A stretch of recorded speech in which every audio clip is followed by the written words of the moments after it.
అనగనగా ఒక రాజు. ఆ రాజుకి ఒక పెద్ద తోట. ఆ తోటకు కాపలాదారుడు సూరయ్య. అతని భార్య నరసమ్మ. వారు తోటలోనే కాపురముండేవారు. ఒకరోజు ఉదయం సూరయ్య తోటలో తిరుగుతున్నాడు. ఒకవైపున చెట్లు మేసి ఉండటం గమనించాడు. రాజుగారికిది తెలిస్తే శిక్ష తప్పదేమోనని భయపడ్డాడు. తోటంతా తిరిగాడు. కంచె అంతా బాగానే ఉంది. మరి జంతువుల లోపలికెలా వచ్చాయి? సూరయ్యకు అర్థం కాలేదు. ఆ రోజు నుండి ప్రతి రాత్రి సూరయ్య మాటువేసి కాపలా కాశాడు. పున్నమి రాత్రి వచ్చింది. వెన్నెల పిండారబోసినట్లుంది. సూరయ్య జాగ్రత్తగా చూస్తున్నాడు. ఇంతలో ఒక అద్భుతం జరిగింది. ఆకాశం నుండి ఒక కాంతి నెమ్మదిగా తోటలోకి దిగింది. అది ఒక అందమైన రెక్కల ఏనుగు. మిలమిలా మెరుస్తున్నది. సూరయ్య ఆశ్చర్యానికి అంతులేదు. ఆ ఏనుగు తోటంతా తిరిగింది. తనకిష్టమైన ఆకులన్నీ మేసింది. సూరయ్య ఏనుగును నెమ్మదిగా వెంటాడాడు. ఉదయం కాబోతోంది. ఏనుగు ఒక్కసారిగా ఘీంకరించింది. పైకెగిరింది. సూరయ్య గబుక్కున దాని తోక పట్టుకున్నాడు. ఆకాశంలో పయనించాడు.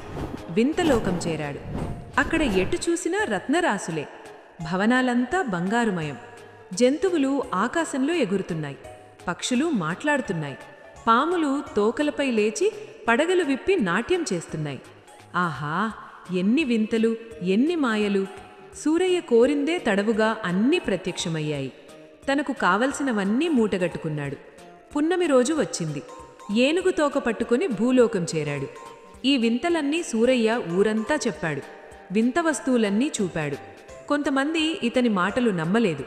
వారందర్నీ వింతలోకం తీసుకుపోతానన్నాడు. పున్నమి రోజు రాత్రి వారందర్నీ తోటకు రమ్మన్నాడు. పున్నమి రోజు రానే వచ్చింది. అందరూ చూస్తుండగా రెక్కల ఏనుగు తోటలో దిగింది.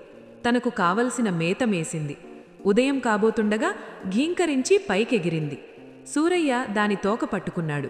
అతని కాలును నరసమ్మ, ఆమె కాలు మరొకరు. ఇలా అందరూ వేలాడుతూ ఆకాశంలో ప్రయాణించసాగారు.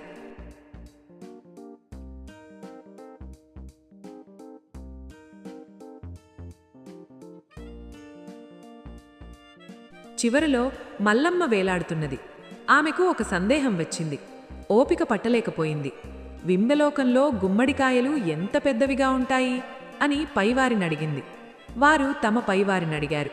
చివరికి ఆ ప్రశ్న సూరయ్యకు చేరింది. సూరయ్య ఉత్సాహాన్ని ఆపుకోలేకపోయాడు.